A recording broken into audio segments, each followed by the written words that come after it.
Hi everyone, and welcome to the first audio edition of my weekly UFC betting preview. For those of you who don't know me, I go by the username of Sideswipe, and I post breakdowns on Reddit's MMA betting forum. I've broken down pretty much every single card of 2023 in a written format, but I decided it was time to branch out into an audio podcast version because I know that not everybody likes to digest this information via reading. Some people want to listen to it, whether they're on their commute or whatever. It's nice to have podcasts going on in the background a lot of the time, so I thought it would be a good idea to facilitate that. Figures-wise, I've made almost 50 units in profit so far this year from 550 units staked. I've rounded those numbers up slightly just for the sake of it being very convoluted. But the important information that you need to know is that I've got a return on investment of 8.71% so far this year.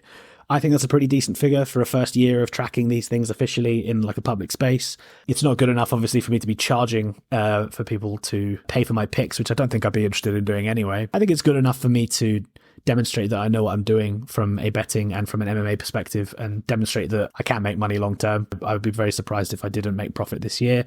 Hopefully I'm trending upwards and can actually hit the 50 unit mark officially by the end of the year. I'm very close to doing so, but that was always my goal. But yeah, we'll see what happens. So, as I said, this audio breakdown kind of runs in tangent with the write-up that is available on Reddit. You can find a link for that in the description box below.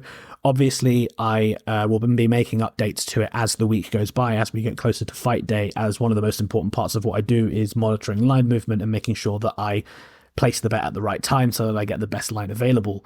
So that might not always be possible when this audio breakdown is posted, and obviously it's not easy for me to make edits to this. So I will make it known when I'm interested in betting somebody, and you'll have to keep your eyes on the Reddit post itself to find out when I pull the trigger.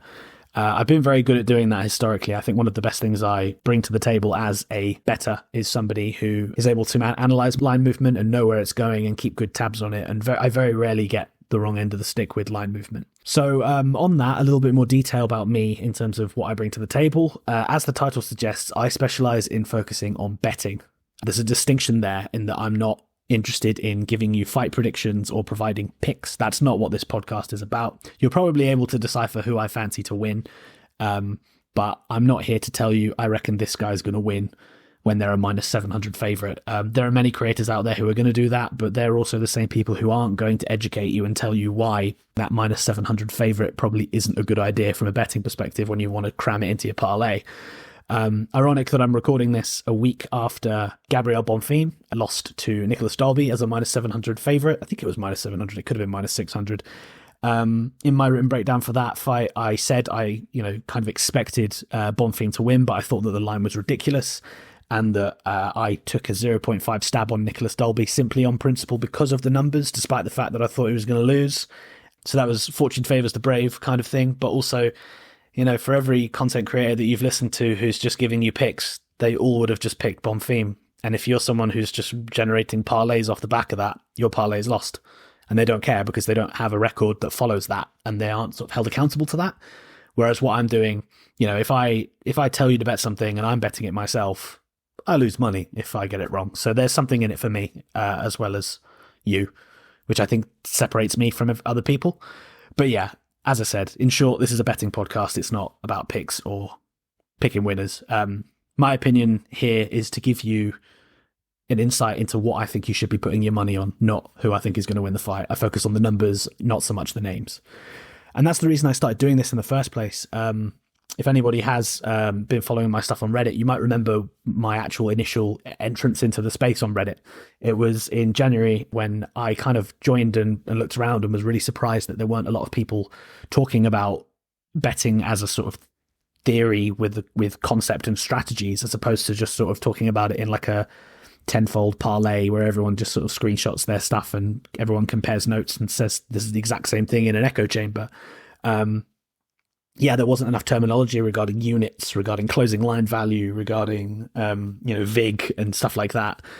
So that's really what I wanted to bring to the table. I wanted to start up a discussion that would educate people, hopefully. I know that sounds really snobbish, but I wanted people to be putting their money in the right spots instead of gambling without the proper knowledge required to actually make money, because gambling is a marathon and not a sprint, and you should be looking to make profit over a longer stretch of time instead of just trying to make profit on one event. Because if you're trying to pay off your mortgage with a winning bet slip, 1 week, you're probably going to lose it about 20 weeks in a row before you win it 1 week. And by that point, you're probably breaking even.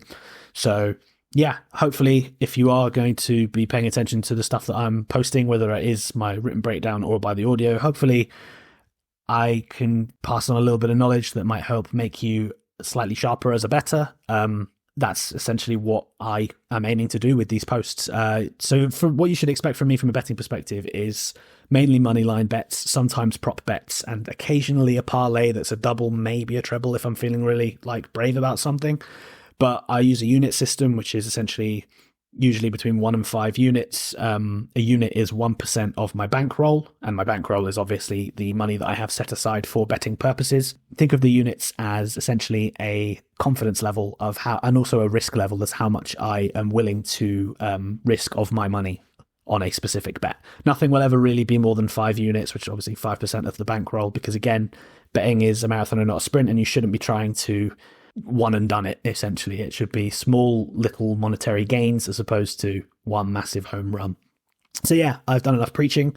Without further ado, let's just get into the card, shall we?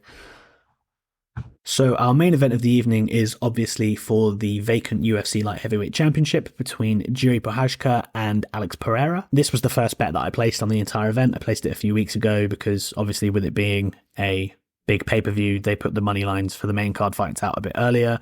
I put 2 units on Alex Pereira at minus 135 for the simple reason that I think he should be a bigger favourite because he has a significant striking advantage in a fight that's going to mainly take place in the striking department. From the moment this fight was announced, I'm honestly not sure why I see so many people downplaying Pereira's victory over Jan Blachowicz. There are a lot of people claiming that Jan is kind of old and washed now. I know he's in his 40s, but when you're in a higher weight class, you can go for longer. He went to a draw with Magomed Ankalaev last year. I think Ankalaev is pound for pound the best fighter currently in the light heavyweight division in the UFC. And he also beat Alexander Rakic before that, so I'm not sure what else you really want from him. I did think that originally when I watched the fight live that Jan did beat Pereira, but I did also have a bet on Jan in that fight. So I kind of take that with a pinch of salt because it's very easy to be biased when you are watching a fight live if you've got money on it. My thought process there was all about Jan having grappling success, and Alex Pereira stuffed that really well. I was honestly very impressed because obviously the UFC kind of protected Alex on his journey up middleweight because they wanted him to fight Adesanya, so they didn't really give him a stylistic nightmare. But Jan was probably the toughest fight he's had in the UFC, and he handled it really well. I was really impressed considering he still is quite a pure kickboxer. He's only had 10 MMA fights professionally. I think that also that fight, the way that he handled the grappling gives me a lot more confidence in Alex in this fight, because I think one of the key paths to victory that Jiri would have in this main event would be by utilizing grappling. He's obviously not a grappler himself, but there is the opportunity that he could mix it in simply because Pereira is not going to be super technical or good at stuffing takedowns or getting back to his feet. But Prochazka has had a fight where he has had a grappling advantage against a one-dimensional hitter before when he fought Volkan Oezdemir. If you know Volkan Oezdemir, you know that he's a guy that has knockout power and can one-bomb you, but if you can get past that and put him on his butt, then he's got nothing. Jiri didn't really need to, but he didn't look to grapple in that fight, which I think it's kind of telling that he's more comfortable on the feet, and he always will be, even in a fight like this. So I'm not really concerned about the superiority from a mixed martial arts perspective from Jiri.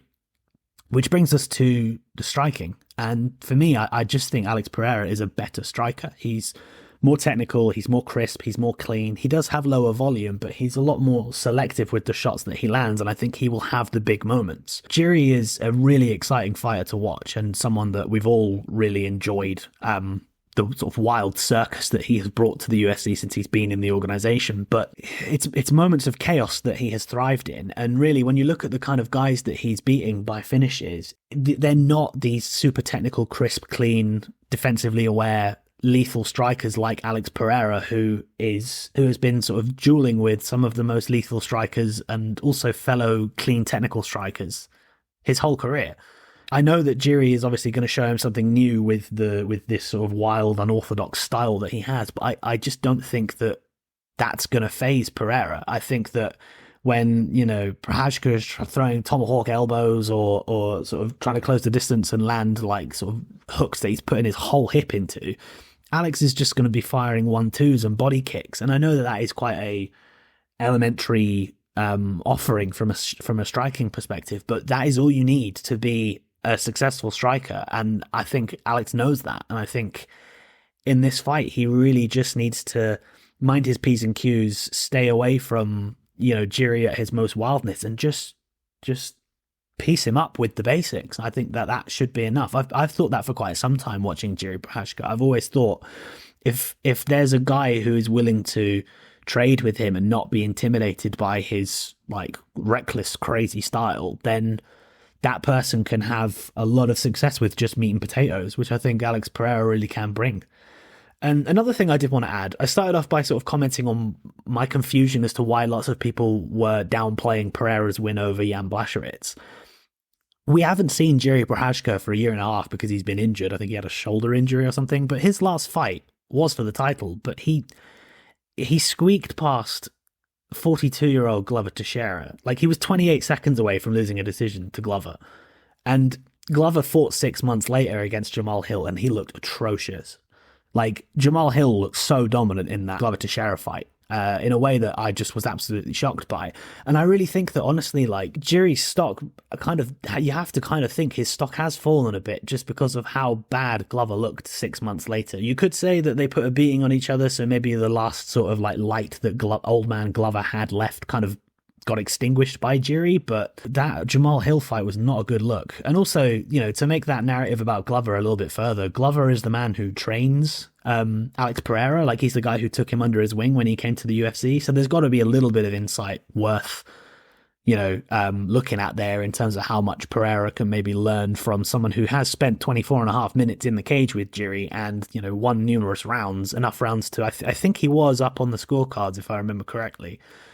So yeah, it's going to be a wild fight. It's going to be crazy. There's going to be some chaotic moments for sure, and it can end in one punch at any moment. But I just simply think that we're not looking at a 50-50 fight in terms of pure striking. If this was a kickboxing fight, Alex Pereira would be a favourite and would probably be about -175. But I just don't think Jiri's going to grapple. So I think what we are getting is essentially a kickboxing fight. So for me, I think that Pereira probably deserves to be around that -175 range, which for me gives him a winning probability of around 64%, which obviously when you compare that to the 56-57% that I got from the bet, gives you a 7% edge, which justifies the bet. So I have 2 units on Alex Pereira to win at -135. And in the next fight, we have our co-main event of the evening, which is for the interim UFC heavyweight championship. It's Sergey Pavlovich versus Tom Aspinall. And this is a fight I'm really excited for. As you can probably hear, I am English, which therefore means I'm a big Tom Aspinall fan, because if you've been to any of the live UFC events in the last 3 or 4 years, Aspinall has been the man that the events have been built around. He's a really nice guy. He does quite a lot of publicity for like UK sports channels these days. He's just a fighter that you really do want to get behind, and it's nice for us to have a countryman that we can like celebrate as actually a genuinely really good mixed martial artist who also seems like a really likable person. I also never really was that excited by John Jones and his heavyweight journey, because he's been holding up the division for so long with his whole, I'm going to fight Francis, I'm going to fight Stipe. He's been cherry picking his fights. He only wants to fight fighters that he's not intimidated by. It's why he doesn't call out Sergey Pavlovich. It's why he doesn't have any interest in defending the title against them. And if he was to fight and beat Stipe, which he probably would have done in this event, how long would it take before Pavlovich or Aspinall actually got their title shots against Jones? There probably would have been only one of them, if that, during 2024. And by that point, like, we don't know what we're getting when they sit on the sidelines. I hate it when fighters hold up divisions with their title shots and all this like double champ shit. So honestly, I'm glad that we're moving on. And these two fighters, Pavlovich and Aspinall, are going to be the future of heavyweight for quite some time, I think. So it's exciting to see them actually face off against each other. But with that said, this is a really complicated fight to break down and analyze from a betting perspective and from an analytical perspective. And I honestly think that it comes in 2 parts. I'll start with the analytical perspective first. It's an impossible fight to really get a strong read on for how you think it's going to go. Both men have gaps in their resume, and that gap is the shape of their opponent. Starting with Sergey Pavlovich, he has round 1 KO'd like 15 of his 18 wins, steamrolling through everybody. But when you look at the names that he has fought, he hasn't actually really gone up against anyone who's going to test his grappling. Yes, I know he faced Curtis Blades, but if you watch that fight, Curtis Blades fought the dumbest game plan I've ever seen in 10 years of watching mixed martial arts.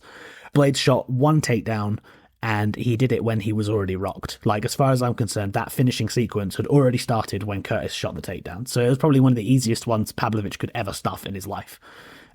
Really disappointing, because we all want to see what Pavlovich is actually capable of in terms of defending takedowns. And other than that, he's faced Taito Ivasa, Derek Lewis, who are obviously fellow big hitters.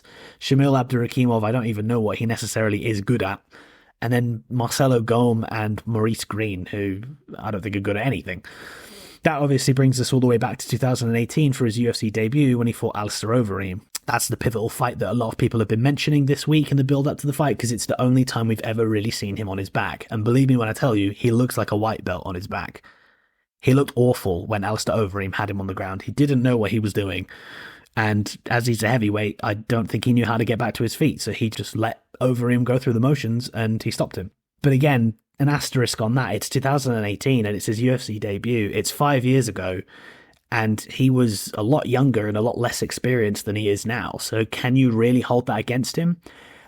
I think you can to a certain extent, because I think Tom Aspinall is a really good grappler. The way Tom Aspinall cut through Alexander Volkov's guard and just steamrolled him on the mat. We've never seen anyone do that to Volkov before. He's a hard man to grapple, and Aspinall made it look so easy. So the fact that Aspinall was able to do that to Volkov makes me think that even after 5 years, I don't think Pavlovich is going to be able to sort of go through a guard series and get back to his feet off the back of it.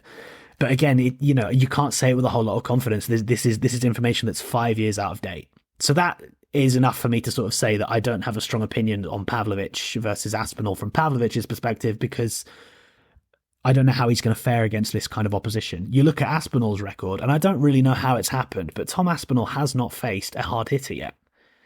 And that's one of the few things we know that Pavlovich does well. He hits hard. Tom Aspinall has not fought a hard hitter. Marcin Tybura is primarily a grappler, but doesn't really do anything special on the feet, especially not hit hard. Curtis Blades, knee injury, doesn't even hit hard anyway. Alexander Volkov, probably the most threatening fighter that he's faced in the UFC, but Volkov's kind of a death by 1,000 cuts kind of guy, or a body shot specialist. He doesn't really sort of punch people and they're unconscious as they timber to the ground, like when people get hit by Pavlovich. Sergey Spivak, grappler. Andrei Arlovsky has not finished a fight in like nearly 10 years. Alan Badeau, again, like, I don't really know what he does, but I don't think he's a knockout artist by any means. And Jake Collier, again, a decision machine. So Tom Aspinall has not faced a physically imposing fighter who is going to get in his face and throw hooks and try to put him to sleep. So how can you say with any confidence how well Tom Aspinall is going to evade the danger that Pavlovich is going to force him to face? You can't say it with any confidence. So if anybody is telling you that they have a really strong read on this fight, I think they're talking absolute shit. I don't think that this is a fight where you can have a strong read. However, I do have a bet on Tom Aspinall. Now, I know that goes against pretty much everything I've said, but this is why I am preaching that this is a betting podcast and not a picks podcast. Picks-wise, I don't know who wins this fight. But from a mathematical perspective, I think Tom Aspinall has to be considered the favourite in this fight. Simply because you have to think about the ways to win. You know, when odds makers are deciding what the odds should be, they think, in 100 iterations of this fight, how many of those 100 times does fighter A win and how many times does fighter B win? And if you ask yourself that question, I don't think you can come to a 50-50 conclusion. Like I said earlier, Sergey Pavlovich has won 15 of his 18 career wins by round 1 KO. He is untested when it comes to the later part of fights. And given his physique, given his build, and given his mission statement when he is fighting, it's very fair to assume that his cardio is not going to hold up. Also, if these two fighters do make it to the stool and we see a second round, it probably means that Tom Aspinall has probably had some sort of wrestling success, because he's evaded Pavlovich for 5 whole minutes, which means he probably has grappled him, which means that the lactic acid is going to build up, and Pavlovich is in a fight that he hasn't been in before. It took Overeem less than a full round to use grappling to finish him. So if they get to that stage and Aspinall has grappled him, he's probably not going to be that scary one-punch KO Terminator by round 2. So I think it's fair to assume that Pavlovich's window to win this fight is within that first 5 minutes, maybe 6 or 7 if you're lucky. Any path to victory you're giving Sergey Pavlovich, most of it is predetermined on that 5-minute window. That's not a whole lot of time. And how often have we seen fighters that should steamroll an opponent and win in round one? How many times have we seen them not do it? Gelton Almeida last week. I thought he was going to tap Lewis in less than 2 minutes, but he took 25 minutes to do it. He couldn't even do it. So, yeah, I don't like the idea of betting a guy at even money, well, actually minus 110, so 52% probability, when he probably has 5 minutes to do his thing. I know it's heavyweight and the chances of him doing it are, like, to be respected, but I don't think it equates to minus 110. Now, obviously, that's only half the piece of the pie, but the other half is really where I think a bet on Tom Aspinall makes complete mathematical sense. How many ways can Tom Aspinall win this fight? If he shoots for takedowns, he might not even need to land them. He could pin Pavlovich against the fence and he could just stall for the first 5 minutes. And then, that lactic acid buildup happens. How does Pavlovich look in second round? Tom Aspinall needs to survive 5 minutes and then the fight is probably his. He doesn't even, he might even win himself in the first round. He could shoot a takedown on Pavlovich and it could turn out that Pavlovich's takedown defense isn't very good. And then Tom Aspinall on top of Pavlovich is danger, real danger, probably the most dangerous part of the entire fight. And I think Aspinall will find a submission pretty damn quick. And even if Aspinall doesn't find a finish, he could find a dominant position, get full mount, ground and pound, wins by TKO. He could even just use that top position for the first 5 minutes to stall the fight out, and then he could dry hump his way to a win if he wanted to. He could even win a decision. So yeah, I think Tom Aspinall can win this fight in the early portions and in the late portions. So I think he just has double the paths to victory that Pavlovich does. I know he doesn't have as much of a one-punch KO power, but he also is a decent striker in his own right, and he's got a speed advantage over Pavlovich and a movement advantage to the point where I think he probably could even win a striking fight if they went to it. Obviously, I'm less keen that he does that, and I do hope that Aspinall searches for the takedowns because that's his easiest path to victory, but it's not out of the realm of possibility.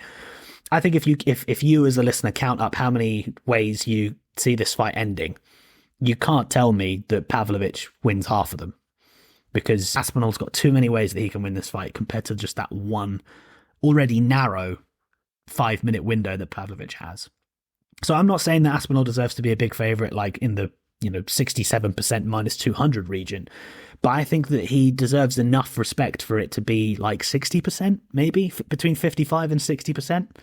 So for that reason, I have to bet Tom Aspinall purely on a mathematical basis. I think that he's just got too many weapons and too many paths for him to be considered a minus 110 pick'em spot. So I'm going to bet him for 3 units. I haven't actually bet it yet because I don't know if he will go into plus money. I don't think he will, but it's minus 110 pick'em. As long as the line doesn't fire away real quick, which I don't expect it to, you can just wait and see if you can get Aspinall at plus 100 somewhere. Obviously, I live in the UK, so the UK books are less likely to do that because he's our guy. Why would all the money is going to be on Aspinall in the UK books like liability section, so it's unlikely I'll get it, but I will still wait to see if I can get plus 100 on Tom Aspinall. Yeah, I just think it's crazy that this is a pick'em. I understand the lethalness of Sergei Pavlovich, and I'm not discrediting him at all for that, but I do not think you can tell me that Sergei Pavlovich wins this fight 50% of the time when Tom Aspinall can completely nullify his path to victory with one takedown. Yeah, rant over. That's that fight. I think Tom Aspinall wins 60% of the time. That's me. Also, as a final point, I know people are going to ask, how do we know that Pavlovich has the inferior cardio to Tom Aspinall, especially considering Pavlovich was preparing to be the backup fighter and Aspinall is coming off the couch? That coming off the couch phrase is actually wrong. Like, if you follow Tom Aspinall on social media, he's been in the gym, he's been training, he has not been, quote unquote, on the couch. Secondly, Aspinall's wrestling ability and grappling ability is a big part of his game, and historically it's fair to assume that grapplers have superior cardio because you need a level of endurance and physical prowess to be able to actually implement those grappling-based game plans. You can't just shoot one takedown, land it, and then have nothing left afterwards. And if you are, you're probably not a very good grappler in the first place. So I'm convinced that Tom Aspinall probably does have superior cardio anyway, but I think that the narrative of him coming off the couch like Volkanovski did a couple of weeks ago, I don't think it's the same at all. Next, we have a women's fight as Jessica Andrade faces Mackenzie Dern in an all-Brazilian showdown. If you've been betting on MMA for long enough, like I have, you probably have already come to the conclusion that Mackenzie Dern is on your betting blacklist. I don't think that's actually a term that people use, but basically a fighter that you will never bet on because you have learnt the lesson the hard way or you've seen enough of a reason not to bet them. Mackenzie Dern has low IQ, low fight IQ, not necessarily in cage, but like in the way that she's managed her career. We all know who she is. We all know what she does. She's one of the most talented Brazilian jiu-jitsu grapplers that the UFC has ever seen, regardless of gender, but definitely in the women's game. So she came into the UFC with that accolade. So it doesn't take a genius to figure out that she needed to focus hard on her wrestling and her striking. Her striking's always been okay. It's never been sort of super technical, but she's got power and she's like enthusiastic with it. So the striking was never the problem. It was always the wrestling. Mackenzie Dern has a 15% takedown accuracy, which is one of the lowest numbers I think I've ever seen for someone who attempts them. And she doesn't even attempt that many. In modern MMA, you can't just be a one-dimensional BJJ person. You have to have the wrestling to be able to set that BJJ up and also the striking to be able to fend for yourself when you're not in your optimum state. And Mackenzie Dern has not only like shown just an ability to completely piss away massive talent to being actually a really like impressive MMA fighter that has it all. She's also pissed away so many really low ball opportunities where she's just been like gifted great fights. Like if you look at the strawweight division, the three names that I can think of when I think of bad grapplers who like get absolutely beaten by any grappler that they face. You think of Angela Hill, you think of Marina Rodriguez, and you think of Yan Xiaonan. Those are the three fighters that Mackenzie Dern had main events against, and she lost to two of them, and she didn't submit any of them. She did look a little bit better in that Angela Hill fight, but you know, Angela Hill struggles so much against anyone who's going to shoot a takedown on her. She gets a little bit scared and she just sort of doesn't fight to her optimum. Mackenzie Dern to lose 25-minute fights against Marina Rodriguez and Yan Xiaonan is pretty criminal given what her skill set is supposed to be. You know, if you put Carla Esparza in a 25-minute fight with Marina Rodriguez and Yan Xiaonan, Carla Esparza probably finds a finish, let alone she probably wins most of the rounds. I mean, she did already fight Yan Xiaonan and she absolutely like brutalized her. Marina Rodriguez has also been exposed by Verna Jandiroba, who's a previous opponent of Mackenzie Dern's, and you know Cynthia Calvillo has also done that to Marina Rodriguez. It's just like it's such a gimme fight. Like it's literally, I remember seeing it when they announced that Marina Rodriguez versus Mackenzie Dern fight, and I was rubbing my hands together thinking, hell yeah, this is like going to be one of the easiest spots for Mackenzie Dern, and she just fumbled it so badly. So yeah, she is completely untrustworthy, and I don't trust her to put her skill set together, despite the fact that I did actually think her last fight against Angela Hill was actually a step in the right direction, was quite impressive. The striking looked a bit better, and the willingness to try and implement takedowns was better. She still got reversed most of the time she attempted takedowns on Angela Hill, which is a terrible look, but she at least was enthusiastic about trying, which is a good thing. So obviously that's a whole lot of criticism of Mackenzie Dern, and it sounds like I'm about to tell you to bet Jessica Andrade, but I'm not, because Jessica Andrade has problems of her own, and most of those problems aren't actually her fault, which is really sad. She's just undersized. Jessica Andrade is too undersized to be a UFC fighter, because the lowest division you can fight in is strawweight, and she's still undersized at strawweight. If there was an atomweight division, Jessica Andrade would be like top 5 women's UFC fighters of all time, probably. We've seen it in all of her like last 5 fights. The Valentina Shevchenko fight, the Erin Blanchfield fight, and the Tatiana Suarez fight. She just doesn't have the physicality to compete against this size of opponent. She can be as tenacious and as much of a little tank as she is, and she's honestly had a phenomenal career in doing that, considering how undersized she's been a lot of the time. But I just couldn't possibly think about betting her against a grappler in this spot, because if Dern is able to use her physicality and brute strength to just land that takedown, Andrade is just going to get stuck. Like, I cannot get the image of her being crucifixed by Valentina and just having absolutely no way of getting out. She's just too small. It's a weird sort of like thing to do, to just write off a fighter simply because they're too small. But like Andrade has demonstrated so much in her last few fights that this is a nightmare matchup for her if Mackenzie Dern has the fight IQ to make it so. So it's one of those things where it's pick your poison. It's like, do you want to bet on the fighter who has a real uphill battle on their opponent's best day in Jessica Andrade? Or do you want to bet on the favourite who's like minus 200, who should have an easy fight in front of them, but has the IQ of a teaspoon? Personally, I couldn't imagine doing either of those things. So for me, it's just a very easy pass. Based off that stylistic advantage that I do think Mackenzie Dern has, I do think she deserves to be a favourite, and I do think it sits somewhere near the region of that minus 200 that it currently is. I'd probably say a little bit less than that. So for me, Mackenzie Dern should probably be about minus 175, which sits around 64%. The books currently have it at 67, so it's no bet for me. Jessica Andrade, on the other hand, the vig that the books take off of the money line basically locks you out of any value on this fight. So if there was line movement and Jessica Andrade got pushed out to like plus 250, I might be interested. On Mackenzie Dern's best day, Andrade will get steamrolled. It's all a question of whether or not fight IQ is there for her. And it's just, that's just not a proposition I really want to be involved in. So I don't really understand why you would want to bet on this fight. In the next fight, we've got an absolute banger as Pat Sabatini faces Diego Lopes. I really love that they've put this on the main card. I think it's one of those fights where you've got intriguing prospect narrative with both guys, but Diego Lopes specifically, because everyone remembers how amazing he looked in that loss to Movsar Evloev. This was another fight that I was very quick to be interested in from a betting perspective, and as soon as the odds came out, I just thought they were the wrong way round. I do not understand why Diego Lopes is the underdog here. Simple one to break down. It's almost quite a binary kind of fight, but I just think that Pat Sabatini, for him to do what he needs to do to win, he's going to have to absolutely hustle. And I just don't know if I trust him to do that. Yeah, dialing it back a little bit. Pat Sabatini is a really good wrestler and a really good Brazilian Jiu-Jitsu fighter in his own right.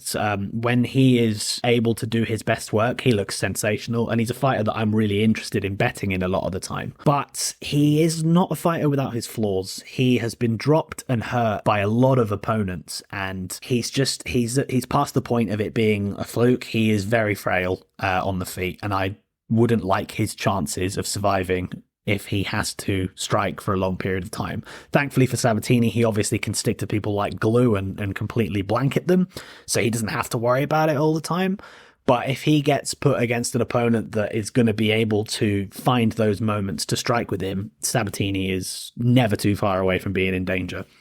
Which brings us to Diego Lopes. Diego Lopes, I think, we haven't seen a whole lot of him, but if he continues to look like he has done, he has the potential to be one of the most dangerous fighters in the UFC at the moment.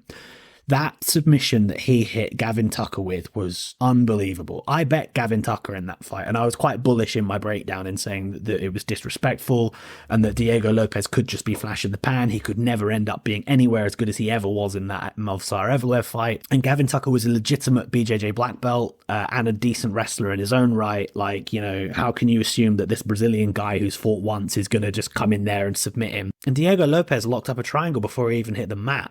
It was one of the best submissions I've ever seen. Not because it was like a rare twister-ish kind of submission, but just the way he cinched it up was like, I blinked and it was in. I didn't even care that I lost the bet. I was in complete awe of his finishing ability. And that's what Diego Lopes does. He fought 15 minutes with Movsar Evloev, and he had Evloev in like some tricky submission spots quite a few times. Evloev has a really, really good ability to just be calm in those moments of like pure panic. It's not the first time someone's caught Movsar Evloev in a submission. I think Mike Grundy did it with the guillotine once, and Evloev doesn't panic when everyone else around him is panicking. And yeah, I think if Diego Lopes was fighting anyone else that night, he probably would have got the submission. But just if you look at like the 17 minutes he's had in the cage, the amount of like genuine dangerous submission attempts he is able to find is very impressive. And if he can maintain that level of submission output against Pat Sabatini is not going to be able to rest in the way that he wants to on top. Like, this fight's probably going to go quite simply with Sabatini landing takedowns and having top control. But for every moment that he has top control, he's going to be shitting himself with Diego Lopes throwing up some crazy submissions, like just fishing for every single guard sub he can think of and just making Sabatini work. Sabatini is not going to be able to rest. And the more that Lopes does that, the more likely it is that Sabatini is going to back out of positions and then let Diego Lopes up, simply because the danger of the guard is just too high. Which brings me back to my original rant. Pat Sabatini is going to have to stay in the guard and be fearful of submissions, or go back to his feet and be fearful of the knockout. And Diego Lopes swings like a motherfucker when he is on the feet. He rocked Movsar Evloev with a strike, I think it was a hook, like a minute into that fight. And, you know, had he had a little bit more composure and, you know, been a little bit less eager, he probably could have had a real chance at actually getting a finish there. So, yeah, I mean, we haven't seen a whole lot of Diego Lopes in the striking department on the feet, but I think that, you know, the signs that we have seen shows that he probably does have enough to put Sabatini's lights out. So for me, it's one of those fights where I can understand Pat Sabatini having a path to victory, but it's going to be one where he's going to have to go through the ringer to get there. And if you want to bet Pat Sabatini as a favorite to basically fend off all types of dangerous submissions and strikes for like 15 minutes, I don't know what to tell you. Like, he could do it, I understand, so the line can't be too far wide, but I just think that Diego Lopes is going to make Sabatini so uncomfortable and have so many moments where he can win via a finish, and also, you know, do damage to win a decision if need be either, that I just can't understand why Diego Lopes is the underdog here. Another reason I can't understand it is that Diego Lopes is completely like the flavor of the month. Like, Pat Sabatini has already lost. I know he's like a decent fighter with like prospect-ish potential, but he's already been knocked out by Damon Jackson, whereas Diego Lopes is like everyone's favorite underdog at the moment. I'm surprised he's the underdog. I feel like all the money will naturally be on Diego Lopes, so why are they giving us plus money when they probably should just put him as a 4-6 favorite, a minus 150 favorite, and leave it at that? Like, I just don't understand why he's the underdog. Another reason that I argue that he should be a favorite is thinking about the decision a little bit more. Diego Lopes, he's so active on bottom, and I think it's really becoming a lot more apparent these days with the judging criteria and all the discussions around it. You need to be doing a lot in the grappling realms to be winning fights, and I think Diego Lopes is one of those guys who will be very active on the bottom, that he genuinely could win a round just from being on the bottom. Sabatini isn't even safe trying to execute his main path to victory. I just can't understand it. I think I put 2 units on Diego Lopes at plus 110, and I'm interested in maybe putting some more on, because I think Diego Lopes is the best underdog bet on the entire card. He may not be the biggest price as an underdog, but I think if I had to give you a plus money bet on a money line, Diego Lopes is absolutely the guy that I would choose. So I personally give Lopes probably a 60% chance of winning, maybe just a little bit less, 58, 60, because there is the chance that he gets stuck on the bottom or he spends too much time fishing for guard submissions and Sabatini just rides out top position. So it is a close fight still, but when you're giving me plus 110, you're giving me a 48% chance probability. I think Diego Lopes is 58 or 60. That's a decent edge. It's a 10% or 12% edge on the books, so I absolutely need to take that. So I have 2 units on Diego Lopes at plus 110, and I probably will add another unit to make it 3 units in total. In terms of a prop, I also probably won't bet it, but I'd be interested in looking at Lopes by KO. Obviously, with him being a Brazilian and those crazy submissions he's been throwing up, they're going to favour his submission prop, I imagine, but Pat Sabatini is frail. And I would not be surprised to see Pat Sabatini get knocked out by Lopes, because he hasn't shown it yet, but Lopes swings. So yeah, if that's a significant price compared to the submission line, I might be interested in having a sprinkle on that. Kicking off the main card, we have Matt Frevola versus Benoit Saint Denis, and this is a really perfect fight to be kicking off a main card. It's 2 guys who are really in form at the moment, who are quite fan-friendly styles. You know, it's just going to be violence, isn't it? It's going to be a really exciting fight. I can't wait for it. So I have a bet on this fight, and I placed it a good week or 2 ago. I have 2 units on Matt Frevola at plus 188, which I know is probably quite surprising to some people, but let me explain. So Frevola's obviously made a name for himself in recent months by looking like a devastating striker. He's had 3 successive round 1 finishes, most recently against Drew Dober, which honestly I think is one of the most impressive names and methods you could have on your record, because Dober's one of the most durable guys we've seen in recent years in the UFC. Those 3 fights alone have kind of demonstrated to me that I think Matt Frevola is going to be the better striker in this fight. I've never been impressed by Benoit Saint Denis striking, and I think in each of his last 2 fights, when I've broken them down, I have said that if he gets stuck on the feet against people, he's going to get exposed. I think he swings a body kick so consistently, it's like he's playing the UFC game, but he's only got 1 button. It's a bit ridiculous, to be honest. And if you're a professional fighter who has a camp that are going to do tape and drill defenses, Matt Frevola should absolutely know that body kick is coming. I think that also when you consider that this fight's very likely going to get into a sort of wrestling groove, I think that if they do have moments on the feet, that body kick can really be weaponized by Frevola. So yeah, I think Matt Frevola is probably the more cleaner striker, and if the fight does take place on the feet, I fully expect him to be winning it.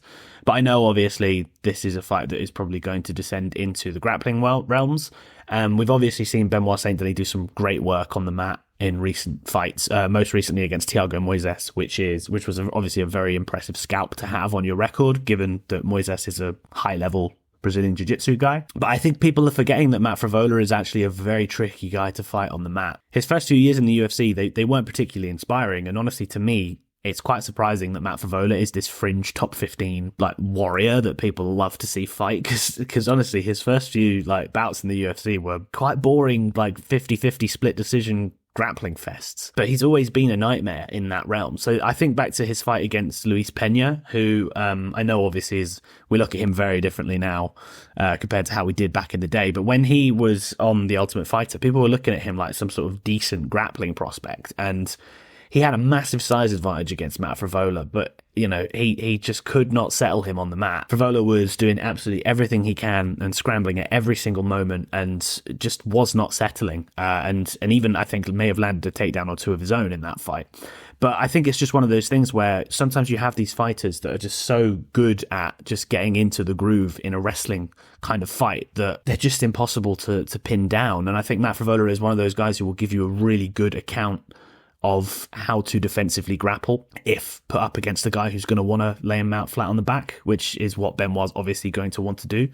Also, in the Jalen Turner fight, which was another one of Frevola's early bouts, you saw him using wrestling offensively. And again, he was outsized in that fight against Jalen Turner, and he showed his scrappiness and his tenacity with his own wrestling game. Yeah, in that fight, he was getting hurt by Jalen Turner pretty much any time they were out distance on the feet, but he had that savvy to try and implement takedowns and disrupt that striking groove to turn the fight into a real mixed martial arts affair. Even in the loss to Arman Sarukian, which obviously was, a bit more one-sided, and I can't really defend Frevola for that one, but we all know how good Arman Sarukian is. He didn't really disgrace himself in that one. He made Arman work really hard to establish those top positions, and Arman didn't really do any damage with it, and we've seen the terrifying stuff he can do when he's on top, like he did to Alvarez. So yeah, I just think that looking at this price at plus 188, Matt Frevola is one of those guys who will fight for your money. And this is the kind of fight where he will fight for your money. I would be very surprised if Benoit Saint-Denis nullifies Matt Frevola via grappling like he did to Thiago Moises in his last fight. We know how good Benoit Saint-Denis is, and I'm obviously not trying to say that he is overrated as a grappler. I think he honestly is he looks pretty terrifying, and I do respect that. But I'm still just not quite sold on the hype train in terms of a mixed martial arts perspective, because if Saint-Denis does find a guy who is able to keep the fight where they want it on the feet, I think we end up seeing that Elizeu Zaleski dos Santos fight again. I mean, people do have short memories in MMA, because it is quite crazy that you can have one of the worst beatdowns we've ever seen inside the cage, and the guy two or three fights later is suddenly like Flavor of the Month top 15 prospect. It's quite crazy that you can have that juxtaposition, but I guess it is kind of warranted because those performances were really night and day. He did show incredible toughness in that loss to Zaleski, no doubt about it. But how much of that did that really take from his career longevity and his durability overall? Because those kind of beatings are very life-changing. And I know we haven't really seen it yet. That's not to say that it's not there. So there haven't really been enough extended periods of striking for Saint-Denis to really have gone through for us to demonstrate that he is going to have that confidence and be able to actually sort of stand in the fire against a man who just knocked out Drew Dober in round one. I just think that this fight's just going to get crazy, and if it does have that striking period to it, it's going to be even more crazy. And I think I back Frevola in that instance. I'd just rather be on the plus 188 guy. It's as simple as that. Maybe I shouldn't have gone 2 units on it. That's an argument that you could make, because honestly, I do think that Benoit Saint-Denis has advantages in the grappling if he can get that fight down to the mat. But I just think that if you were going to bet this fight, rolling the dice on a guy like Matt Frevola is absolutely the right thing to do. He has shown himself to be scrappy.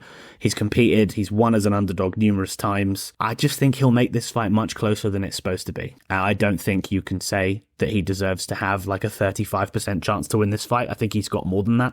I would say he's probably got about 45. I personally would have Matt Frevola as a plus 125 underdog with Saint-Denis as minus 125. So again, that's a 10% edge, which for an underdog, that's a great number, and you absolutely should be taking it. So I put 2 units on Matt Frevola at plus 188, and that price is still available. It did briefly shorten a little bit on some books. I've seen him around plus 150, plus 175, but it has actually gone back up to plus 188. But yeah, again, it's one of those things where I'm fading the flavor of the month. I do this quite a lot. I'm somebody who is very skeptical and contrarian when there's a big super prospect and everyone thinks that they're the best thing since sliced bread. I very much like to pick holes in them, and I think that a lot of the time they are fadeable. And the price, and obviously the bookmakers know that because the general public are enamored by these guys, they have to put a bit of juice on it just to protect themselves from a liability perspective, which gives you a better price on the underdog. So if you think it's worth a stab, these are the spots that I think over time you will end up winning more money than you lose, because you can risk less to win more. So as I said, maybe 2 units was a bit too aggressive, but after a few bets, I kind of got into the rhythm where I had a lot of underdogs at 2 units. So it kind of becomes one of those things where you use a flat rate as opposed to putting less or more on certain fighters, because at the end of the day, I think some of these underdogs are going to cash. They're probably not all going to cash, but I think that, if you have more winners than losers and you've used a flat amount, then you will be up by the end of the night. So that's kind of my logic for the 2 units there. Not sure I necessarily recommend 2 units for somebody else, and I know that there'll be some people that are going to tell me that, Saint Denis is going to roll, man. I mean, some people on Reddit have already said that to me, but okay. But I would be very surprised if Benoit Saint Denis looks like a minus 250 favourite here. That's all I'm saying. I don't think he looks like minus 250 by the end of the day, and that's why I've bet Matt Frevola. Next up, we have the preliminary headliner between Joshua Van and Kevin Borjas. I can tell you right off the bat, I have not done tape for this fight because it's just not the kind of fight that appeals to me. We don't know enough about either guy. One man, Joshua Van, has beaten Zhalgas Zhumagulov by split decision. Zhumagulov was quite bottom of the barrel UFC by the time he left, and Kevin Borjas has only competed on Dana White's Contender Series, which means he could be the best thing since sliced bread, or he could be not UFC caliber. So much to learn, but so little currently known, which just means pass on it. I don't do this professionally. I only have a limited amount of time I can spend a week doing research, so this is the kind of fight that I'll always cut a corner on. So moving on to the next one.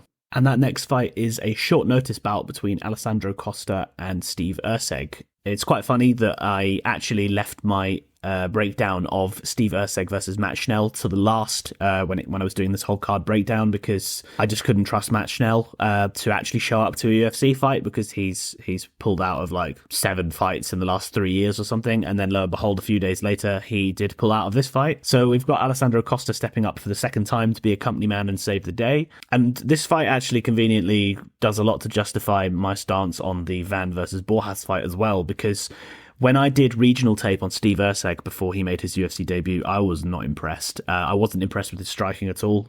I saw a decent grappler. I saw some nice front chokes, and I acknowledged that he had a good size for flyweight, but I thought he would just get run through on the feet because he was defensively unaware and didn't really seem to have much pop on his shots. But what we actually saw in that debut was like night and day. I was honestly half confused to see if I'd watched the right fighter when I actually saw Steve Erceg make his debut. I was quite impressed. He did not mind going toe-to-toe with Dvorak, and he won most of those striking exchanges and actually rocked Dvorak. So my read on him from the regional scene was completely off, and I was very impressed. I think everyone was very impressed to come in and beat potentially was a top 15 fighter in David Dvorak, or, was at least a fringe top 15 fighter.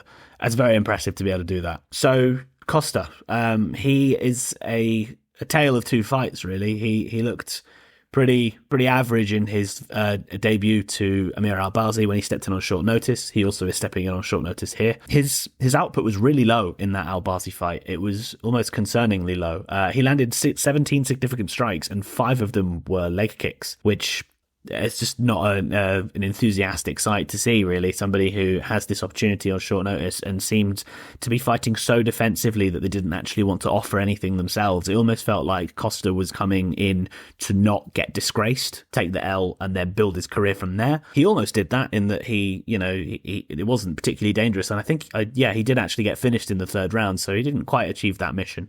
But the UFC rewarded him for being the company man and gave him Jimmy Flick in his sophomore fight. which obviously was a completely different story. Jimmy Flick is in a really weird place at the moment, UFC-wise. He retired and then he came back and looked awful, and then he came back again. It felt very much to me like a cash grab. So I really was quite confident that Costa was going to win that fight inside the distance, and I do believe I bet that at the time. It took about 30 seconds for it to look like it was a foregone conclusion, because Costa was throwing that leg kick and landing with it really hard and completely debilitating Flick. And Flick's physicality just wasn't there. It was so obvious that Costa was going to be able to keep the fight standing, and from there it was like one-way traffic. He eventually got the finish, and he looked great in doing so. But I do think that you would have to go a long way to find a UFC fighter that's going to make Costa look that good than Jimmy Flick. And I think that really the market is overinflated on Costa here, because in this fight, I think he's going to have that low output again. I don't think that you can necessarily trust him in a fight where he's not swinging the hammer. And I think against Erceg, who's shown to be incredibly durable and very tenacious, I think Costa's going to be kept honest, and he will have to give respect to Erceg, and that will make this fight more competitive overall in the striking department, where people probably feel like Costa has the advantage given what he just did to Jimmy Flick. The advantage on the volume side for Erceg is a big reason why I like him here. I think that he's going to be able to just simply win rounds by being a tough motherfucker and taking some of the hard shots of Costa, but keep moving forward and just outlanding him with straight shots. And, he doesn't look like a particularly intimidating fighter, and he's got that really deer in the headlights look on all of his Tapology pictures, but I think he will earn that respect, just as he did against David Dvorak. So when you take away the fact that I don't expect Costa to be so physically dominant and to be scoring a knockout here, I think really you have to think about, how does Costa win this fight? Erceg's obviously got the grappling advantage, the potential to mix in those takedowns and have success on top. He's also obviously got nasty front chokes and some dangerous submissions up his sleeve. I just think that he's more well-rounded, he's more process-driven, he's also not the one coming in on short notice, and he has had a full training camp, so he's probably going to have the better cardio. I just think he's got a lot of advantages here. Costa's probably going to need a finish to win the fight, because across 15 minutes I see Erceg winning the fight quite consistently. So really, does that all equate to giving Steve Erceg a 58% chance of winning? I don't think so. I think that this should be lined a lot further apart, and I think Erceg should be a much stronger favourite. He initially was, when the odds came out originally, Erceg was around minus 200, which is where I grade him at 67% probability, compared to the 58 that I got when I bet it at minus 135. So yeah, I cashed in quite early. I bet 3 units on Steve Erceg at minus 135, and I think the line looks to be moving upwards. I believe it's around minus 150 now, which I still think is a good price, just about. I think that's kind of where the value is starting to end. But I do very much recommend a bet on Steve Erceg. I think this is a case of recency bias, where we're not quite sure what to make of Steve Erceg because he's new, whereas Costa looked very dominant in that debut. But I do believe that was a layup performance, and I would be very surprised if he looked so physically imposing and commanding against Steve Erceg compared to Jimmy Flick. So 3 units, Steve Erceg, minus 137. And our next fight of the night is the only women's fight on the card, and that is Tabitha Ricci versus Lupita Godinez. Those of you that know me will know I am a big fan of betting on women's MMA, and I absolutely hate the narrative that people should always avoid betting on women's MMA and low-level women's MMA, because, newsflash, you can bet on either side of a fight. So do your research, and if you don't think the money line is there, bet the other side. It's not hard, especially if they're unproven. It's just a reason to fade them. That's why I bet Angela Hill last week against Denise Gomes. Also, I think that women's MMA provides you with a really good opportunity to actually have more conviction in the reads that you make, because there are less variables inside the cage. In men's fights, a lot of men have power and have the ability to turn the tide of a fight and change the trajectory with one punch. Whereas in women's MMA, that doesn't happen as much. So usually the conclusions that you come to when you tape the fight are similar to the fight that actually unfolds, which makes it a lot more easy and reliable to bet the winning side. I've been quite profitable this year betting on women's MMA, and I think that's the reason. I think it's actually a really good thing to weaponize. But having said that, I actually do think that this is the hardest fight on the card to call, Ricci versus Godinez, simply because they are very similar fighters. Their game plan mostly relies around using their good wrestling and their decent top control mixed in with their average striking. But because they are primarily grapplers, it's very often that you don't see wrestlers face takedowns, because why would a striker or an inferior grappler want to engage at close distance with superior wrestling wrestler who wants to close that distance. So for that reason, we haven't actually seen anything of Ricci or Godinez facing takedowns or spending time on bottom, really, to come to a strong conclusion about how they're going to handle their opponent's offense. Therefore, I don't think you can really analyze what plan A versus plan A looks like here. Also, there's also the thought process that a lot of the time when you get two strong grapplers facing each other, especially in women's MMA, they end up just nullifying it and it becomes a striking affair. I think back to Mackenzie Dern versus Verna Jandiroba, two of the best BJJ grapplers in women's MMA in UFC history, and they just turned it into a striking fight for 15 minutes because they respected each other's game. I think we could get the same here, and that just leads me even further away from wanting to look into this fight, because why would you bet on a fight when your fighter is not going to use plan A to win? Like, it's just not a confident position to be in. Having said that, I am quite interested in the fight goes to decision prop. I'm seeing that over 2.5 rounds is about minus 400, which means that fight goes to decision is probably going to be minus 350. I know that's a pretty short price, but I think that this fight is pretty certain to go the full 15. As I said, if they're both striking, I don't think either woman's particularly dangerous in getting a finish on the feet and also on the mat. Neither of them have particularly good top control, so I think that this is just going to sort of be a wrestling, scrambling kind of thing. I don't really see a finish here. So minus 350, I actually think there's a little bit of value on that. I would say that it happens more 85% of the time, personally, that this goes to decision. So that's a very decent parlay leg. I haven't actually bet that myself because I haven't currently found a second leg to go along with it. But if you were building parlays for the card, I think that's a very viable thing to add. So yeah, I don't have any strong opinions on this fight. It probably should be a pick'em. So if you had to bet anyone, Ricci's probably the one to put the money on with plus money next to her name. But it's absolutely nothing from me. I wouldn't really recommend getting involved on this one. And in the next fight, we have Dennis Buzukja versus Jamal Emmers. I kind of wish Dennis Buzukja's name was actually Bazooka, as a lot of people seem to pronounce it, because that would make it the coolest surname we've ever heard. But alas, apparently it is Bazukja, according to John Anik. And I have a bet on this fight. I have 2 units on Dennis Buzukja at plus 260. For the simple reason, and this is maybe a bit of a hot take, I think that Jamal Emmers as a minus 350 favourite is the worst betting line we've seen in 2023. Because if you've been watching MMA, prelims and all for the last few years, and you've been betting on MMA, you will have a horrible toxic relationship with Jamal Emmers. He's always looked like someone who has a significant amount of talent. He's well-rounded, he's pretty good at everything, but he just has garbage fight IQ and an impressive ability to just shit the bed. Like, I've never seen anything like it. It's almost like he doesn't game plan at all for fights. And if he does, the game plan he comes up with is like the opposite of what he's supposed to do. It's insane. He comes from a wrestling background and he came into the UFC as someone who looked like he was going to be primarily a grappler, but he barely ever uses it. And some of his fights have been against some of the most grappleable men, and he just doesn't use it. So Dana White Contender Series, where he came from, he scored a knockdown against Julian Erosa, who is very finishable, and he ended up getting finished himself, which is pretty embarrassing. He then made his UFC debut against Giga Chikadze, who the narrative's kind of changed on Giga a bit, but honestly, Giga's grappling when he made his Dana White's Contender Series debut and also his UFC debut, his grappling was awful, and everyone was betting on Jamal Emmers in this fight, thinking if Jamal Emmers shoots for a takedown and comes out with his wrestling shoes on, this is going to be the easiest underdog bet ever. And Jamal Emmers struck with him for 2 rounds. He started using his takedowns in round 3, and he had great success using his takedowns. And literally anyone with even the smallest amount of understanding of MMA could have told you that from watching tape that Jamal Emmers needs to shoot takedowns, and he just didn't.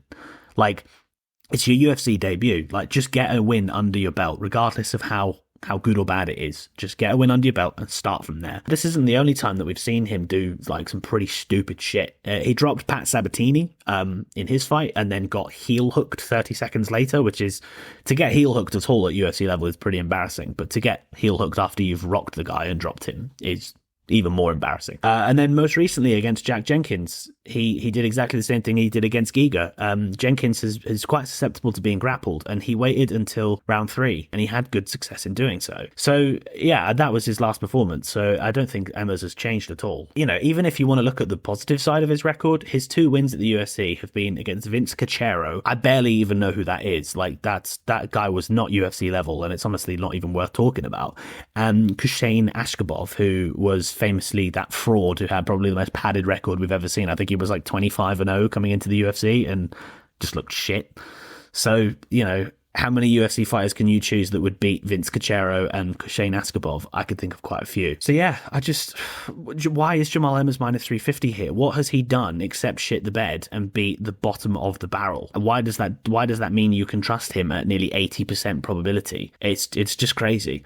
So obviously you have to think about both sides of the fight, and he's fighting Dennis Buzukja here, whose only UFC appearance saw him get pieced up pretty badly by Sean Woodson. And Sean Woodson is a complicated one because, again, if you've been watching the prelims for many years, there was a time where Sean Woodson was actually quite a scary dude with a lot of potential. He was minus 400 in some fights.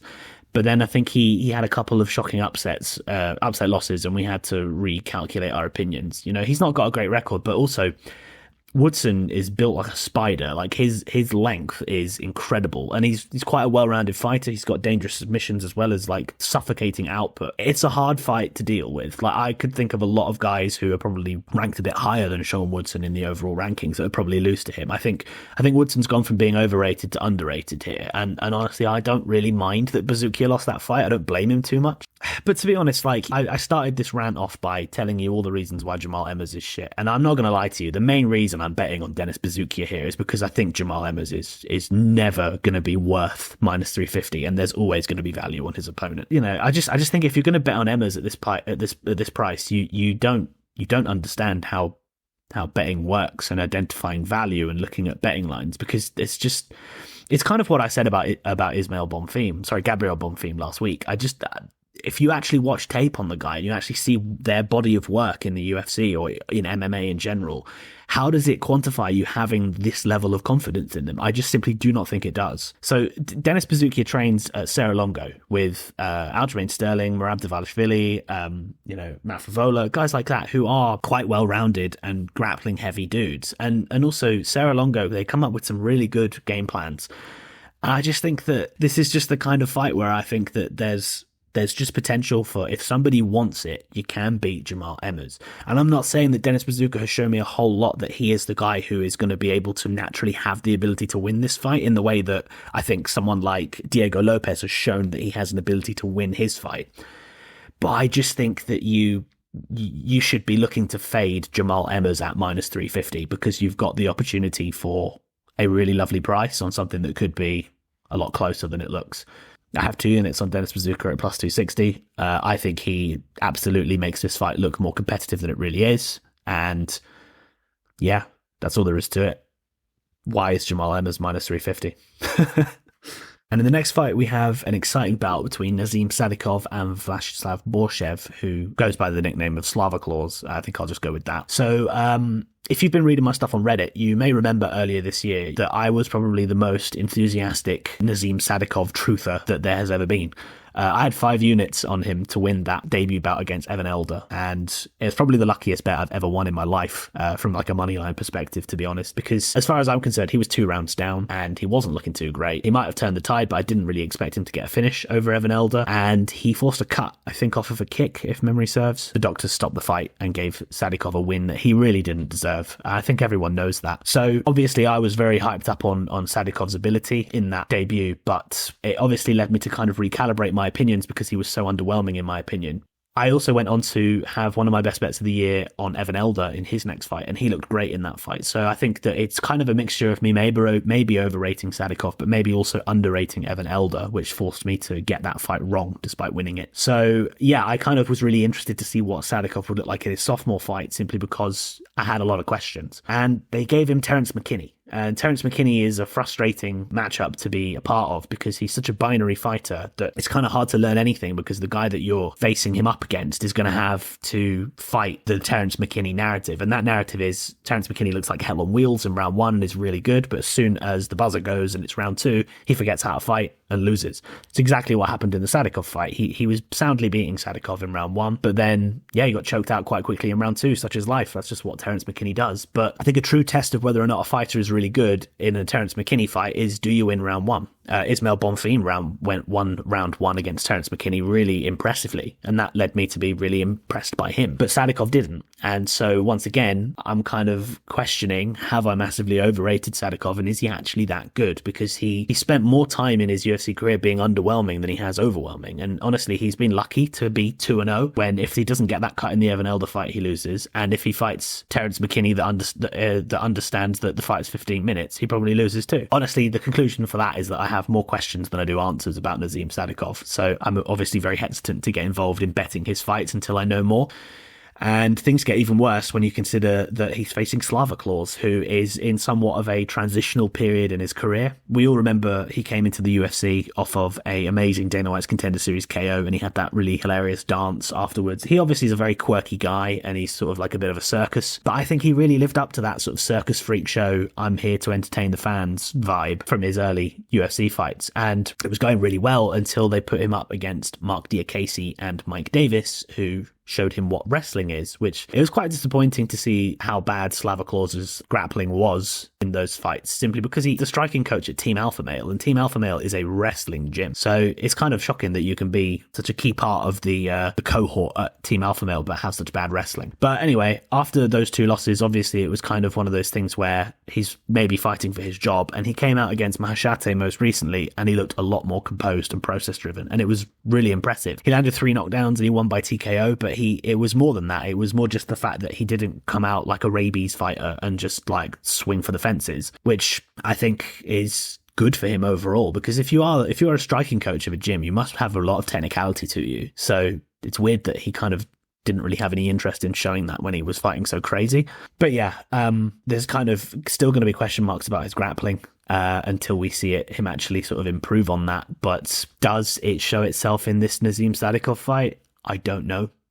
It kind of brings us back to what I was saying about the Buzukja fight, in that he, like Nazim Sadykhov, trains at Serra-Longo, and I do trust those guys to watch tape and have a bit of a game plan going here. And if you are a semi-well-rounded mixed martial artist, you need to be shooting takedowns on Slava Claus. It's pretty obvious. So I assume that's what Sadykhov is going to try to do. He hasn't ever really shown himself to be a grappler, which does concern me. I don't like it when fighters try and use plan B as plan A, simply because they're not used to it. Is their cardio built for it? We don't really know. So yeah, I think that really this breakdown, we're about 5 minutes into it, and all I'm doing is asking questions to a microphone. So I think it's kind of an indication that I don't really know what we're going to get from this fight. I think that if we do end up with a technical 15-minute kickboxing display, then you probably do have to favour Borshchev, just given his accolades, given what he did in his last fight, and given how underwhelming Sadykhov has looked in that Evan Elder fight specifically.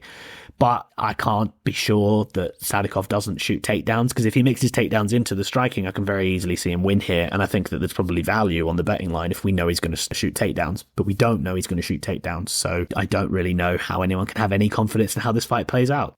I kind of was non-committal in actually pricing this one up myself, but I kind of rested on where the betting line currently is, giving like a 58 to 60% chance that Sadykhov wins. He deserves to be the slight favourite, but not by a whole lot. You kind of have to give Borshchev, between like 38 and 45% probability, which is nearly evens, but not quite evens, just because if they get a 15-minute striking display, I think he probably will surprise people. I won't be betting him as an underdog here simply because there are lots of question marks, and I would just be betting on what ifs, which is not something I like to do.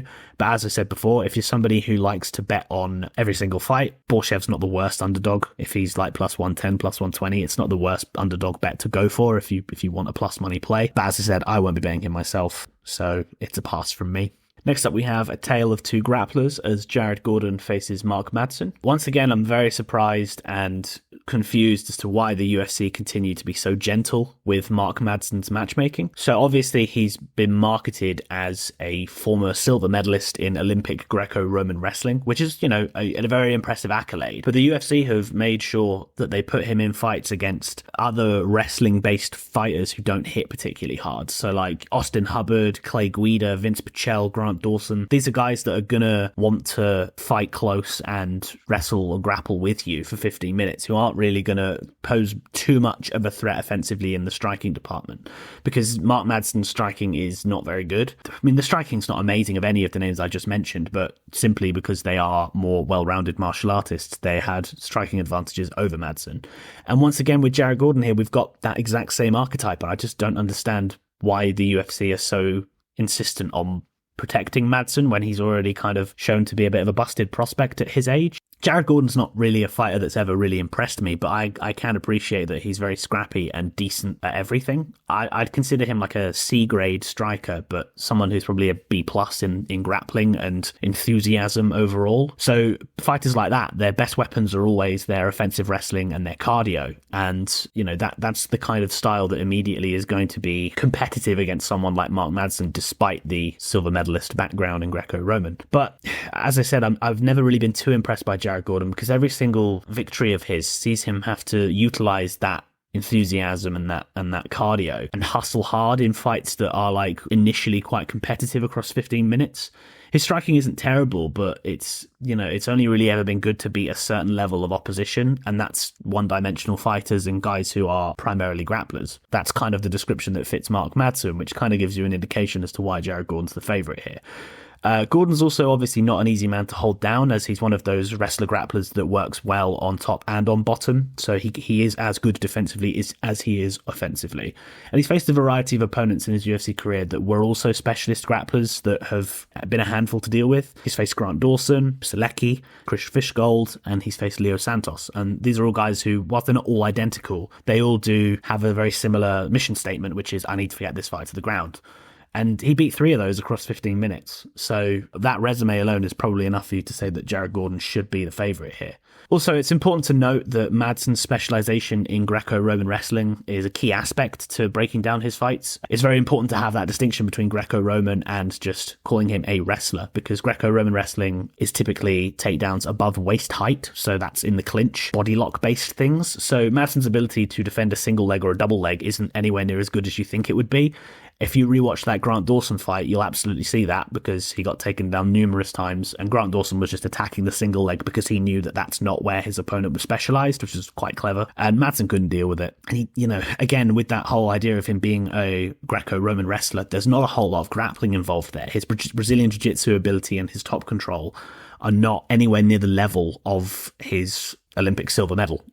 He doesn't have particularly good top control, and he doesn't have particularly good looks from bottom either. There were no sweeps, there were no reversals, there weren't any submissions either. He just sort of, tried to make the space and use the cage to wall walk. So how does that compare to Jared Gordon? Jared Gordon has freestyle takedowns. He shoots those single legs and double legs quite a lot, which immediately puts him in an advantageous position against Madsen. And I think that just gives him the grappling advantage in overall wrestling, offensively and defensively, and also the grappling on the mat. Yeah, Mark Madsen's style, it's just gone out of fashion. In a world where we're always talking about damage and we're talking about top control doesn't mean anything if you don't do anything with it, Madsen is going to look impressive when he clinches with you and throws you to the mat, but then what? And that's the problem, because then what in this fight is going to be Jared Gordon probably scrambling back to his feet, and then Mark Madsen's completely erased any success that he was looking to have. It just doesn't mean anything. It's 30 seconds of flash. And unless he can do that like 5 times around, I don't think he's going to win this fight. In terms of the physicality and strength, I think Madsen might be the stronger fighter of the two of them, but I just don't think he has any finishing upside, and he's also 39 years old, which kind of demonstrates that he's probably going to be hitting a decline quite soon, and we've probably seen the best that we're going to see from Mark Madsen, which kind of brings me back to my original point. I don't understand why the UFC are trying to keep him around and trying to give him fights that he sort of can win, because he's a busted prospect and he's got a name. Just feed him to somebody good and let them beat him, like they did with Grant Dawson. I'm surprised they're going back to giving it to Jared Gordon. Maybe they're kind of saying sorry to Jared Gordon for the shit that he's been going through recently with the Paddy Pimblett robbery and the Bobby Green unfortunate no contest with the headbutt. I think Gordon deserves to be favoured here, but I do also think that this fight is going to look competitive, just because no one has a massive style advantage here, except Jared Gordon is just head and shoulders better as a striker and as a grappler. As I said earlier, Jared Gordon, even when he wins, he has to fight hard and he has to be competitive, and I think that's kind of going to be the same here. So the books have currently got Jared Gordon anywhere between -175 and -188. Yeah, it seems about right to me. I think Gordon wins the fight, obviously. It's probably going to be one of those like 29-28 unanimous decisions, or maybe even a split. And in situations like that, do you really want the favourite that doesn't necessarily have much of a finishing upside, because Gordon never really has?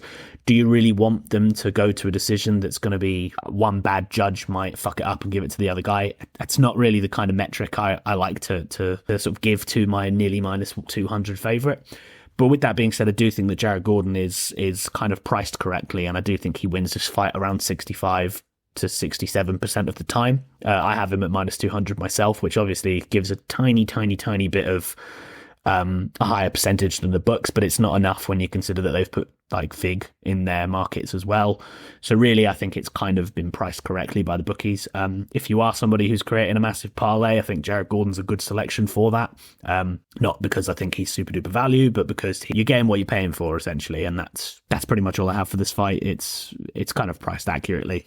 And next we have a showdown between Kyung-Ho Kang and John Castaneda, which to me is quite a competitive fight that I don't really think you can make a strong case for either guy, really. John Castaneda, firstly, is a very dangerous fighter that relies on big moments. In terms of fights of his that have gone to the distance, he is 6-4 in decisions, whereas in terms of finishes, he's 14-2. So obviously he's a big moment fighter that likes to rely on those moments of chaos to get the stoppage and take the judges out of it. And that's kind of demonstrated in his metrics inside the UFC. In all of his UFC fights, he's actually been outstruck by his opponents, except for Eddie Wineland. And Eddie Wineland was around 1 win, so it kind of doesn't really mean much. But obviously, yeah, it's always alarming when you see a fighter who does good work on the feet get outstruck. It very much kind of leans to the opinion that they are finish or bust, quote unquote, which I wouldn't quite say is true, but I would definitely say that I would favour his opponent, Kyung-Ho Kang, to win a decision. And the reason for that is Kang has a really good jab. The way that he utilised it in that Dinar Bakari fight was a sight to behold. And it was even more shocking because prior to that, I always thought of Kang as purely a grappler. He had always been somebody who wanted to close the distance, get his hands on you and take you to the mat whilst avoiding the striking as much as he could. Like that was kind of the case in the Brandon Davis fight. That's kind of always been his MO. And it was weird for him to just randomly show up with a really good jab and win 2 fights with just striking back to back. Obviously, he finished Christian Quinones by KO in his last fight. Yeah, I think this is one of those fights where it's kind of like minute winner versus knockout, like danger threat. And if this fight does take place mainly on the feet, it's kind of a pick your poison sort of thing. Does Castaneda get the finish or does Kang win over the course of 15 minutes? Kang also obviously has the potential to probably lean more on the grappling than Castaneda does, but I also think Castaneda is a better wrestler whilst Kang is a better grappler. So I don't really trust that Kang is going to be able to get the fight to the floor as much as he might want to in this fight. But also, given what we've seen in his last 2 fights, I don't even know if you can trust him to really try to actively grapple, given how much success and how much he seems to have enjoyed his striking. So yeah, if you split this fight down into like top trump cards and you're rating everybody on all of the different things that help you win fights. Different guys have different like superiority in different realms, but their opponent isn't shit at anything. It's basically a fight between 2 well-rounded individuals. One is volume and one is power. So really, I just think it should be closely lined. I probably would have this at like a minus 125 to plus 125 in the favour of Castaneda. I think Castaneda's finishing upside is probably going to be quite big. And also these days with the judging, if he does have those moments where he can land a knockdown or hurt his opponent, which he has often done, then you're obviously looking at him swinging rounds in his favour with that. So yeah, I think it could be a chaotic one. I'm not sure whether or not it goes the distance. It probably doesn't, but I think something like John Castaneda inside the distance would be an interesting prop if you were wanting to bet on it. But for me, it's an absolute pass. I don't have anything really strong to say about this fight other than that. And finally, we have a fight that was put together very recently and announced literally last night between Mateusz Rebecki and Roosevelt Roberts. Roberts obviously been re-signed to the UFC and coming in on short notice to face Rebecki after his fight with Nurullo Aliyev fell through. I think Rebecki's a really interesting prospect. I think he has looked so dominant and so impressive in his 3 wins so far in Contender Series and UFC that I think he's a real one to watch and one to look out for. I was quite disappointed that they scheduled him against Aliyev because I do like to see them build prospects. I mean, obviously, as a bettor, I like to see a dominant fighter facing a fighter who's clearly inferior to them, as opposed to seeing 2 really talented guys go at it because it kills the hype train and it's not how I like the UFC business model to go. And I think that Rebecki versus Aliyev fight was going to be really competitive. I didn't really know who was going to win. But here against Roosevelt Roberts, it's a bit of a sacrificial lamb spot for Roberts, isn't it? I think Rebecki's shown himself to be a really good grappler and a really dominant one, and Roosevelt Roberts has never been particularly good at preventing that.